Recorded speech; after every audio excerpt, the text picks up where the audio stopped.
Hey everyone, I thought we'd take a quick look at the setup for the Saratoga campaign scenario. That's where I'm starting my learning of the American Revolution games, and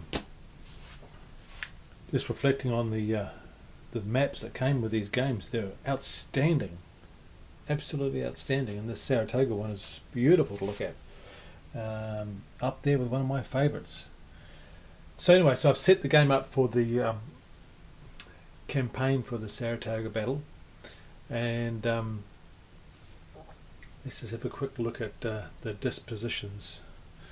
From an overall perspective, that's the Hudson River running along the top of the map, and we've got the British on campaign who are trying to force their way through Albany. And in their way is General Gates and General Benedict Arnold. And this battle historically centered around Freeman's Farm. And I know very little about it, to be perfectly honest. But what I have read is that the British advanced along the river road, and also their main force came through the forest and clashed at Freeman's Farm, and a pretty vicious battle took place there where the possession of the key ground changed hands a number of times, culminating in the American forces finally withdrawing. So it was a very marginal victory to the British by all accounts.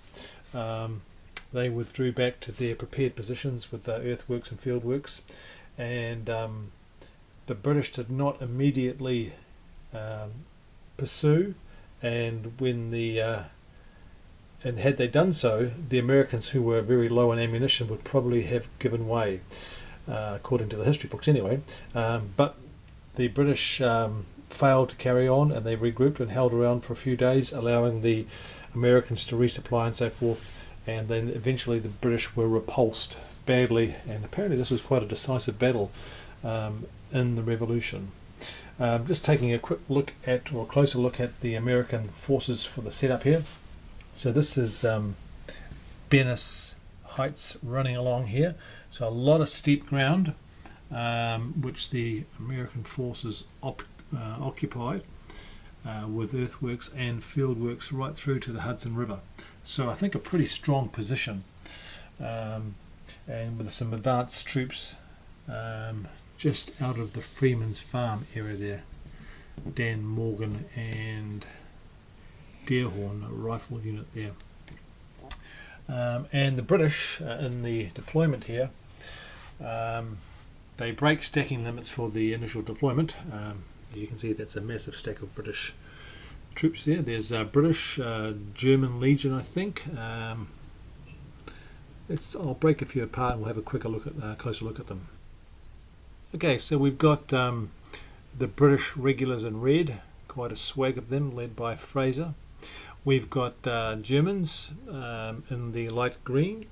We have in the yellow here the Loyalists, and in the brown colour we have the militia and auxiliaries, and quite a number of regular British forces who make up most of the forces in this scenario. And moving over to the turn reinforcements, you can see the reinforcements that are going to come in at various turns. Germans, and then more British. So it's primarily all British that are coming on in the way of reinforcements. And this is a 12-turn campaign, and I'm totally new to the system, so it'll be a learning game for me. Just wanted to show you the deployment and just have another look at this amazing map. Just fantastic, and they're all like this. GMT have really outdone themselves here, I tell you. Absolutely outstanding. And I've read the rules. They look surprisingly simple. The setup was simple, very quick, and the counters punched out really nicely. this is looking like a superb package, something I wasn't expecting. Forgot I actually P500 it, but so pleased I did. So anyway, that's the deployment or the initial setup for the Saratoga campaign. Hope you enjoyed that if you weren't familiar with the game and series. And at some stage I'll be doing a session report. Probably won't do one on this game, I don't think, because I'll be tutoring around with the rules and learning and so forth. Okay, thanks very much for watching, and take it easy, guys.